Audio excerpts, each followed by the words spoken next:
am Salvador. It's the deadliest disease ever been.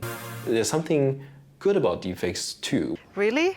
I feel the word fake has a negative meaning already. So I came all the way to Los Angeles to meet one of the world's top deepfake pioneers to find out more. Is deepfake technology maybe better than we think? What can be good about it? And how can you take advantage of it? Someone else would. Deepfakes can be scary when used to make someone say something they actually didn't. Or they can be funny. Either way, the underlying AI tech is worth taking a look at. If you want to know more about the technology behind deepfakes, how they're made, and how to detect them, check out our channel. That's Hao Li, a computer scientist and one of the world's leading experts on deepfakes. The technology behind deepfakes, there's a lot of fundamental use cases, right? And many of them is about how do we create digital representations of humans. Traditionally, we digitized humans for visual effects, for movies, for storytelling. And we are in the process of democratizing this technology, making it accessible for consumers. It's a long and expensive process to create a high-end digital avatar of a person. Does this look like me? Let me know in the comments. Avatars like mine open up a whole new world of possibilities for visual effects companies. Meanwhile, the technology behind deepfakes has made Nicolas Cage appear as the Godfather. Hollywood seems excited.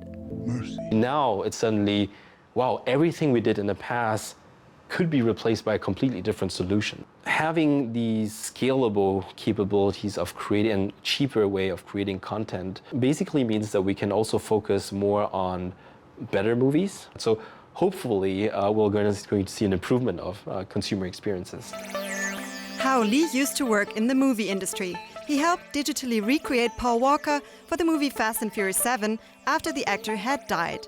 That was back in 2015, when nobody had really heard of deepfakes yet.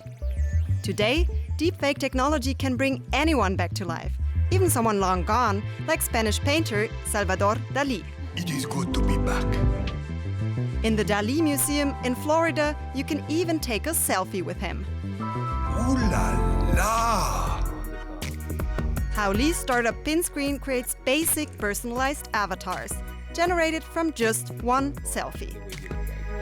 And imagine if you can create your digital mannequin of yourself and you can preview how you look like with different clothings. You can customize the body shape that you want. You can see yourself with new hairstyles.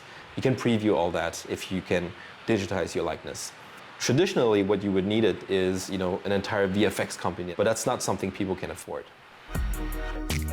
Pinscreen is working with fashion retailers to create a virtual fitting room where you can compare some of your favorite outfits. In Hao Li's vision of the future, our 3D avatars will even meet up and socialize. Everyone uses Skype, sees everyone in 2D.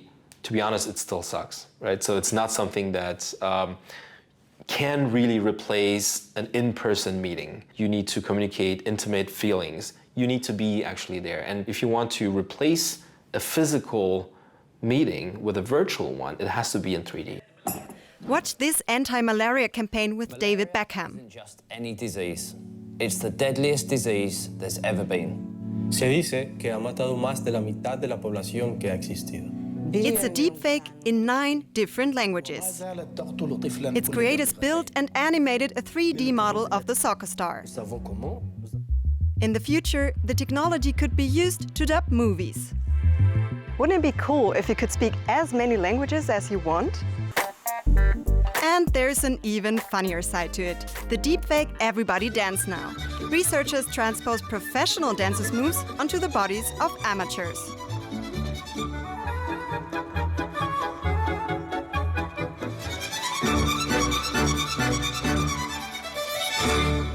I guess there is something good about deepfake technology. What do you think is the best way to use the technology? Let us know in the comments, and thanks for watching. We're entering an era in which our enemies can make it look like anyone is saying anything at any point in time. Is anything more sad and lame, contemptible, beneath disdain? In short,